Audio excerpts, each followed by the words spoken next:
ධර්ම ශ්‍රවණය කරන ශ්‍රාවකේ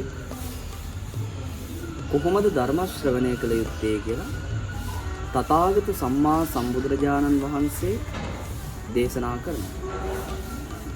තථාගත බුදුවරු ධර්ම ශ්‍රවණය කරනකොට පිළිවෙල කතාවෙන් ධම් දේශනාව සිද්ධ කළා. දාන කතා, සීල කතා, සග්ග කතා, කාමානං ආදීනව කතා. මුලින්ම බුදුවරු දානය පිළිබඳව දේශනා කළා. දානය පිළිබඳව දේශනා කිරීමෙන් අනතුරුව සීලය පිළිබඳව දේශනා කළා. සීලය පිළිබඳව දේශනා කිරීමෙන් අනතුරුව සග්ග කතා දෙවිලෝ පිළිබඳව දේශනා කළා.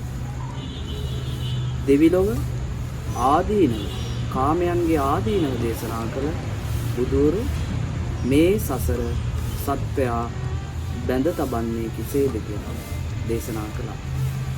මේ අනවරාග්‍ර සංසාරයේ සත්වයා සසර බැඳ තබන්නේ කාමයන්ගේ ආදීනව නිසාම.